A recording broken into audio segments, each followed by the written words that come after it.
وقت همین تو کونه بچه ها. یه دست کن از همه عزیزان طالبم. کیرم تو کوسه زنه. داداش کیرم تو ژنتیک تخمی. از امروز بعد چیزی خواهشی داره با تاکسی بره نوشهر. وقتی شهر نو. وای یه کیرو خواهی همه جا پیچیده. داداش کیرش مخصوص کون خود داره. قشنگ همسایزت هم هست. جنرال خارکوسی.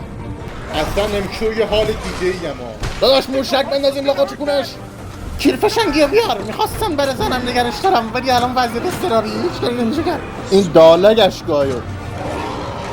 این کیر خورده تیر بکنم لاغاچ کونت بکشم لاپای کونت بپاچه به ما. وقتی خیلی شسته موشک لاغاچ کونم کنم که بگم کیرم هم نیستی ها چیز شدی خه وای بگاهی دادیم.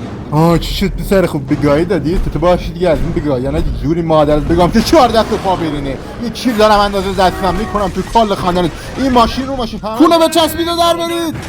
برو جون مادرت برو دنبال کونه رو. مادرتون گایو. رحیم خوشگوزه صبح گفتم لاستیک رو عوض کن بطنم رو بکن. وایستا پسر خوب کجا میری؟ از بالا جا میکنم کمتر درت بیاد. واه رحیم خدا بهت میدم حضرت عباسی بچه من میدم بابونی تو خدا رو وای من عاشق رابطه جنسی تو شرایط استرس خیسم کردی پسر خوب. میخواستم خوش بدم بکنی کونمون گرفت دیوار.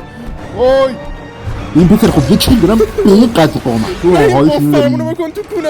هر کی دلش خواست بده یه کیرم بلند کنم بذارم دستش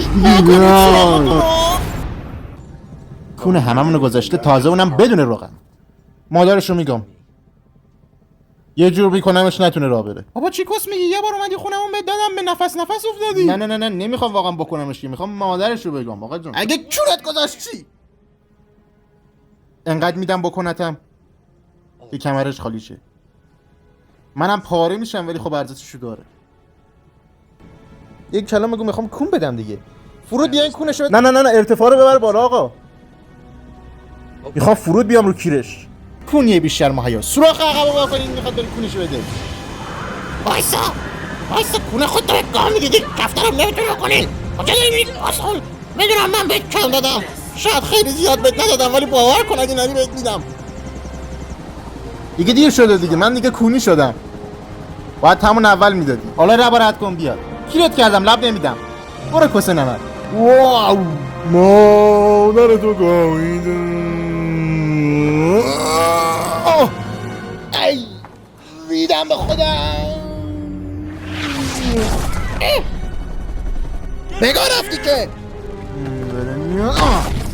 گیر شدید دوستان. این داستان ادامه دارد. ما نیاز به حمایت‌های شما داریم با اجازه.